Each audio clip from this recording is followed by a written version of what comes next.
Anda bisa mendapatkan kebahagiaan dalam aktivitas apapun sekalipun sederhana. Tapi ketika kebahagiaan itu tidak diiringi dengan ridha Allah, rasanya itu akan selalu sementara. Kita butuh momen-momen baru untuk mendatangkan kebahagiaan itu.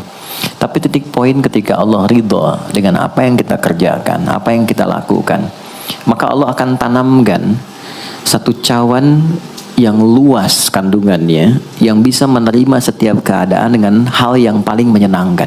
Apapun yang kita lihat selalu nyaman, yang kita dapati kita ridha dengan apa yang Allah berikan. Keadaan itulah yang oleh Nabi itu diungkapkan dengan komen yang sangat simpel tapi dalam isinya. Kata Nabi, ajaban li amril mu'min.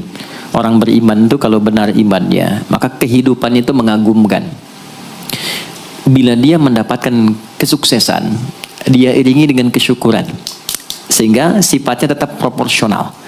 Dia sukses tapi ada keseimbangan dengan syukur, sehingga tidak berlebihan menyalurkan kesuksesannya itu, dan dengan sifat berlebihan itu hanya memberikan beban pada dirinya. Saya pernah sampaikan kan, di kesuksesan itu identik dengan gaya hidup. Rumus gaya di fisika itu kan selalu F1 banding lurus dengan F2. Apa yang didapat itu yang keluar. Tapi orang tidak boleh lupa bahwa F itu selalu berbanding lurus dengan P. Gaya berbanding lurus dengan tekanan, hukum Pascalnya. Semakin banyak gaya, semakin tertekan hidupnya. Itu bandingan nilai kehidupannya. Nah, jadi gaya itu diperkenankan, karena itu bagian dari energi. W sama dengan F dikalikan S, hukum energi kan begitu. Jadi hidup nggak mungkin kalau nggak ada energi.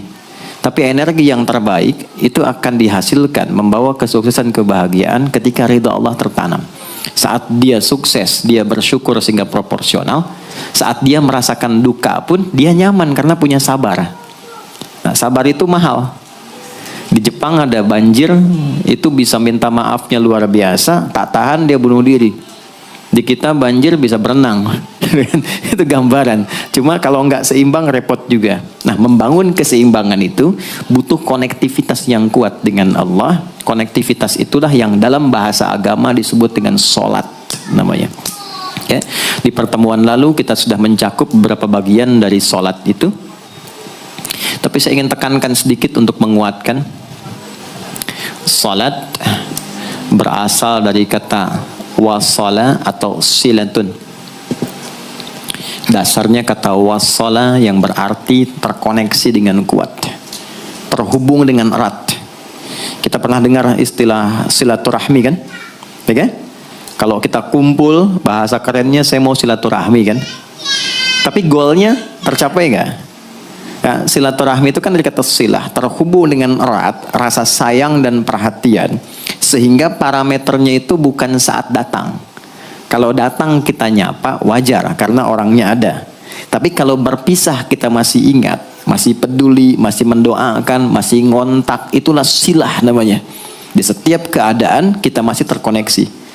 Keadaan kita yang terhubung dengan Allah, sehingga di setiap tempat kita diperhatikan, di pekerjaan kita dibimbing, di rumah tangga kita diiringi, sehingga semua berjalan mudah dan membahagiakan. Yang melatih kita untuk terkoneksi sehingga nggak putus dengan Allah, itulah yang disebut dengan sholat. Sehingga goal dari sholat itu adalah membangun konektivitas kita dengan Allah yang kuat. Itu yang dimaksud di Quran surah keempat An-Nisa di ayat 103. فَإِذَا قَضَيْتُمُ الصَّلَاةَ, maka jika Anda telah tuntas mengerjakan sholat, فَاذْكُرُوا اللَّهَ. Ukuran keberhasilan sholat Anda itu ketika Anda merasakan konektivitas dengan Allah mulai nyambung. Qiyaman, jalannya ingat Allah. Sehingga kalau orang jalan, bekerja di apapun, saat dia ingat Allah, dia bisa memfungsikan tubuhnya sehingga tidak mengerjakan apa yang Allah tidak sukai. Gak akan mungkin Anda melihat sesuatu yang tidak Allah senangi. Dalam keadaan yang sama Anda ingat Allah. Gak akan mungkin melangkah pada tempat yang salah saat ingat Allah. Dan itu tidak mudah, karena banyak orang keluar masjid pun setelah selesai sholat masih tertukar sendal. Padahal kalau dia ingat Allah, gak mungkin itu terjadi. Itu pelajaran dasarnya. Wa qu'udan wa ala junubikum, baik itu duduk bahkan sampai berbaring, ada koneksi. Nah, jadi singkatnya, sholat itu semua gerakannya, semua bacaannya, Dari mulai kita bertakbir sampai kita salam, bacaan yang mengiringi itu bukan sekedar gerakan hampa makna, formalitas kita bergerak dan berakhir, bukan sekedar membaca bacaan yang tidak ada isinya, tapi semua